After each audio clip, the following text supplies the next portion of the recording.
تو چند لوگوں کو دیکھ کے نہیں بنایا جاتا, میجورٹی کو دیکھ کے بنایا جاتا ہے. چند لوگوں کے لیے سائیڈ ایفیکٹ ہوتے ہیں اس کے, ہر قانون میں ایسا ہوتا ہے. اسلام نے طلاق کو بہت آسان رکھ دیا, پابندی تو لگائی ہے اکٹھی 3 طلاقیں دینے کو, ناجائز قرار دیا, لیکن کوئی دے دے گا تو ہو جائے گی. یہ اس لیے کیا اسلام نے تاکہ لوگ زبان پہ کنٹرول کریں. اب سارے غصے کے پاگل نہیں ہوتے, میجورٹی الحمدللہ زبانوں پہ کنٹرول رکھتی ہے. آپ اپنے باپ دادا کو دیکھیں, صدیوں سے جو اسلامی نظام چلا آ رہا ہے, کیسے کیسے بے جوڑ رشتے ہوتے تھے اور نباہ کرتے تھے, کتنی کتنی لڑائیاں ہوتی تھیں, تلواریں نکل جاتی, چاقو نکل جاتے, لیکن طلاق کا لفظ مرد کی زبان پہ نہیں آتا. وجہ اس کی یہ تھی کہ مردوں کو پتا تھا فلاں نے 3 طلاقیں دی ہیں اور اس کا گھر اجڑ گیا. جب یہ خبر سوسائٹی میں پھیلتی ہے اور شہروں میں پھیلتی ہے, گاؤں دیہاتوں میں پھیلتی ہے, تو لوگ زبانوں کو تالا دیتے ہیں کہ یار سب کچھ کر لیں گے, یہ لفظ زبان سے نہیں نکالیں گے, کیونکہ دیکھو فلاں کے ساتھ کیا ہوا, فلاں کے ساتھ کیا ہوا.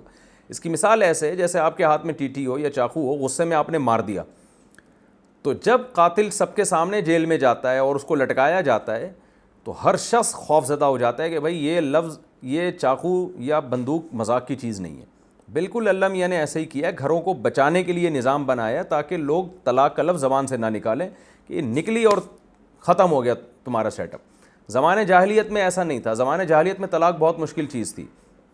زمانے جاہلیت میں یہ ہوتا ہے کہ مرد اکٹھی 3 طلاقیں کیا 1000 بھی دے دیتا تو عدت کے اندر اندر مرد کو رجوع کا حق تھا. اس کا نتیجہ یہ نکلتا کہ مرد پھر کھیلتے تھے عورت سے, طلاق دے دیتے, کئی طلاقیں دیتے, جب عدت پوری ہونے والی ہوتی تو روک لیتے عورت کو, پھر دوبارہ دیتے, پھر عدت پوری ہونے والی ہوتی تو روک لیتے عورت کو. تو اس سے وہ عورتیں جو مردوں سے جان چھڑانا چاہتی تھیں, ایسے مردوں سے کہ جن کی زبان سے غصے میں طلاق نکلتی ہے, بہت سی ایسی عورتیں بھی تو ہوتی ہیں جو جان چھڑانا چاہتی ہیں. آپ کو تو وہ عورتیں نظر آ رہی ہوں گی نا جو رو رہی ہیں ہائے ہمارا گھر اجڑ گیا. ایسی بھی بہت سی عورتیں ہیں جو خوش ہو جاتی ہیں کہ اچھا ہے آرام سے جان چھڑ گئی اس آدمی سے ہماری, کہ جو غصے میں بات بات میں پاگل ہو جاتا ہے. تو اسلام چاہتا ہی نہیں کہ ایسے پاگلوں کے کنٹرول میں عورت کو دیا جائے. آج اس نے غصے میں طلاقیں نکالی ہیں, کل غصے میں ٹیٹی نکال کے مار دے, بڑے آرام سے بول دے گا میں غصے میں پاگل ہو گیا تھا. کل چاقو نکال کے مار دے, بڑے آرام سے بول دے گا میں غصے میں پاگل ہو گیا تھا. کل بیوی کا گلا دبا کے مار دے اور بڑے آرام سے بول دے یار میں غصے میں پاگل ہو گیا تھا. تو پاگلوں کا کام ہی نہیں ہے کہ ان کے حوالے عورت کو کیا جائے. تو اسلام نے بولا ہے کہ جو پاگل آدمی ہے وہ پاگل ہے, اس کو پاگل خانے میں جانا چاہیے, اس کے حوالے کسی عورت کو نہیں کرنا چاہیے. اور یہ ہم نے دیکھا ہے جو غصے میں 3 طلاقیں دیتے ہیں نا, اور پھر بعد میں حرام خوری کے فتوے لے آتے ہیں جا کے کہ 3 ایک ہوتی ہیں, وہ بعد میں چاقو بھی مار رہے ہوتے ہیں, بعد میں گلے بھی دبا رہے ہوتے ہیں, اور ڈپریشن کے مریض ہوتے ہیں. تو اس لیے اسلام نے کہا ہے کہ جو کنٹرول آدمی ہے نا, جس کو اپنی جان پہ کنٹرول ہے, اس کو بیوی رکھنے کا حق ہے, اس کے علاوہ کچھ نہیں حق ہے. تو عورت تو رو رہی ہوتی ہے, اس کو گھر اجڑتا ہوا نظر آ رہا ہوتا ہے, لیکن بعض دفعہ اس میں عورت کا فائدہ ہوتا ہے. وقتی طور پر اس کو لگتا ہے کہ بہت میرا نقصان ہو گیا, لیکن بعض دفعہ اس میں فائدہ ہوتا ہے کہ جذباتی آدمی سے جان چھوٹ گئی آپ کی. دوسری بات یہ کہ اگر اس کو واقعی نقصان ہو بھی رہا ہے تو اسلام میجورٹی کو دیکھا ہے. ایک کا نقصان ہو رہا ہے لیکن 20 کے گھر بچ رہے ہیں, مرد کنٹرول کر رہے ہیں زبان پہ, ورنہ طلاق کو لوگ کھیل تماشا بنائے. قرآن میں طلاق کے جہاں بھی حکام اللہ نے بیان کیے ہیں وہاں بار بار یہ بھی کہا ہے کہ اللہ کی آیات کو مذاق نہ بناؤ. تو وجہ اس کی یہی ہے. اور تیسری ایک اہم ترین بات یہ ہے کہ ہم نے طلاق کا نظام تو اسلام سے لے لیا, 4 شادیوں والا نظام اسلام سے نہیں لیا ہے. صحابہ کے دور میں بھی طلاقیں ہوتی تھیں مگر عورت کا نقصان نہیں ہوتا تھا. ادھر طلاق ہوئی, عدت کے بعد 20 مرد ایک سے ایک بہتر سے بہتر مرد عورت کو نکاح کا پیغام بھیج رہے ہوتے تھے. وجہ اس کی یہ تھی کہ جب ایک مرد نے 2-3 بیویاں رکھی ہیں تو سوسائٹی میں عورت نہیں تھی نکاح کے لیے. ظاہر ہے جو چیز جس کی ڈیمانڈ زیادہ ہو تو وہ مارکیٹ میں کوئی بھی آپ دیکھ لیں نا, کوئی پروڈکٹ مارکیٹ میں اس کی ڈیمانڈ زیادہ ہو تو وہ شارٹ ہو جاتی ہے, اس کی ویلیو بڑھ جاتی ہے. تو اللہ نے ڈیمانڈ یہ رکھی ہے مردوں کے دل میں کہ 2-3 بیویاں رکھو. اب مرد جب 2-3 رکھیں گے تو ظاہر ہے عورت ہی نکاح کے لیے ملے گی نہیں عورت, پھر کوئی اپنی بیوی کو چھوڑے گا نہیں. چھوڑے گا تو اس عورت کے لیے 20 اس سے اچھے رشتے کھڑے ہوئے ہوں گے سوسائٹی میں, اس میں عورت کو نقصان نہیں ہوگا. آج ہو یہ رہا ہے کہ جب دھڑ دھڑ 3 طلاقیں مرد نکالتا ہے, عورت کو اپنا فیوچر تاریک نظر آتا ہے. اس کو پتہ ہے کہ اب میں طلاق یافتہ ہوں, مجھ سے کوئی شادی نہیں کرے گا. تو اس میں اسلام کا قصور نہیں ہے, اس میں ہمارا قصور ہے کہ ہم نے 3 طلاقوں والا نظام اسلام سے لے لیا اور 4 شادیوں والا نظام ہم نے ہندو سے لیا. تو آدھا ہم غیر اسلام کو لے رہے ہیں, یعنی ایڈجسٹ ہی نہیں ہو رہے نا حکام آپس میں, کہ طلاق والا نظام تو آپ اسلام کا لے رہے ہو اور 4 شادیوں والا نظام آپ اسلام کا نہیں لے رہے, بلکہ وہ انگریزوں سے اور ہندوؤں سے ایک بیوی والا کلچر لے رہے ہو. تو اسلام نے جو ہمیں احکام دیے ہیں وہ پھر پورے فالو کریں گے تو ان کی برکتیں حاصل ہوں گی, پورے فالو نہیں کریں گے تو پھر وہ برباد ہو جائیں گے. اس کی مثال ایسے جیسے اسلام نے 4 کی اجازت دی اور ساتھ میں یہ بھی کہا کہ عدل بھی کرنا ہے. تو آپ نے عدل والا سیٹ اپ اسلام کا نہیں لیا, 4 والا لے لیا, تو برباد ہو جائے گی سوسائٹی اس طرح سے. تو بالکل اسی طرح یہ بات ہے کہ جب آپ اسلام کو آدھا فالو کر رہے ہیں، آدھا کر نہیں رہے، تو وہ اب اس کا یہ مطلب نہیں کہ اسلام کے حکام کو چینج کر دیا جائے، بلکہ اس کا یہ مطلب ہے کہ پورے اسلام کو فالو کیا جائے۔ تو اس لیے اسلام کا یہ حکم بالکل ٹھیک ہے، 3 طلاق جب کر دی تو اب اللہ کہتے ہیں کہ اب نہیں ہو سکتا کچھ بھی، غصے میں تم پاگل ہوئے تھے تو پاگل لوگوں کے لیے وہ پاگل خانہ ہے، وہ ان کے لیے حکام چینج نہیں ہوتے۔ تو یعنی آپ یہ دیکھیں نا، غصے میں کوئی بھی کام آپ سے ہو جاتا ہے نا، وہ قابل معافی ہے ہی نہیں اسلام میں۔ غصے میں آپ نے گاڑی چڑھا دی کسی بندے کے اوپر، قابل معافی نہیں ہے، آپ کو قصاصاً قتل کیا جائے گا، آپ چیختے رہیں چلاتے رہیں۔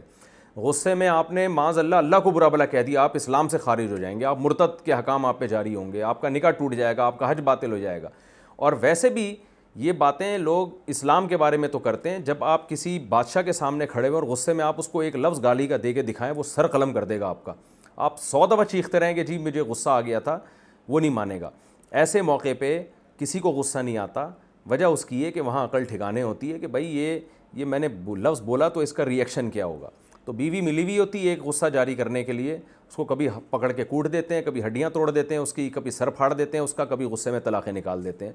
تو اللہ میاں نے ایسے جذباتی لوگوں کو کوئی آپشن دیا ہی نہیں ہے کہ وہ گھر بسائیں۔ عورت تو چاہ رہی ہوتی ہے کہ میں رہوں، لیکن اللہ نہیں چاہ رہے ہوتے، اللہ کہتے ہیں یہاں سے نکلو، کہیں اور شادی کرو جا کے۔ اب کہیں اور نہیں ہوتی اس کی، تو یہ اسلام کا قصور نہیں ہے، یہ مردوں کا قصور ہے کہ وہ ایک پر اکتفا کر کے بیٹھ گئے ہیں، زیادہ شادیوں کو سوسائٹی میں پروموٹ نہیں کرتے۔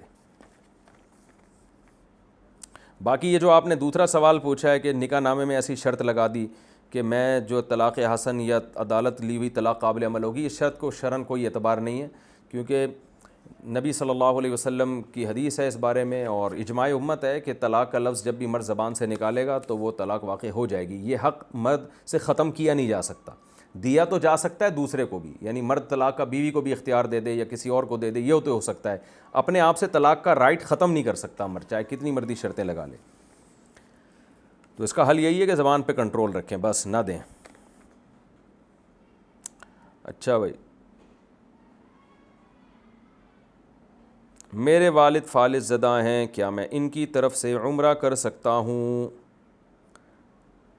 اچھا، یہ جو طلاق کا میں نے مسئلہ بیان کیا نا، اس میں ایک اہم بات یہ بھی ہے کہ طلاق اسلام میں اتنی بری نہیں ہے جتنی ہماری سوسائٹی میں سمجھی جانے لگی ہے۔ وجہ اس کی ہے کہ طلاق اسلامی معاشرے میں طلاق کے وہ اثرات نہیں ہوتے جو ہماری سوسائٹی میں ہوتے ہیں۔ اس کی وجہ میں نے وہی بتائی، تعدد زوجات۔ آج دیں گے تو بیوی کا گھر تباہ ہو جاتا ہے، جبکہ صحابہ کرام میں جب دی جاتی تھی تو اور گھر تباہ نہیں ہوتا تھا۔ یعنی ایسے واقعات ہیں، ہمارے جو بڑے بوڑھے جو سعودی عرب میں رہ کر آئے ہیں، اب تو سعودیہ کے حالات بھی ایسے ہی ہو گئے ہیں جیسے یہاں کے حالات ہیں، لیکن پہلے یاد ہے ہمیں، ہماری جو دادیاں نانیاں جو بتایا کرتی تھیں کہ ہم سعودی عرب میں رہتے تھے تو وہاں کسی خاتون کو طلاق ہوتی تھی تو کچھ بھی نہیں ہوتا تھا اس کو۔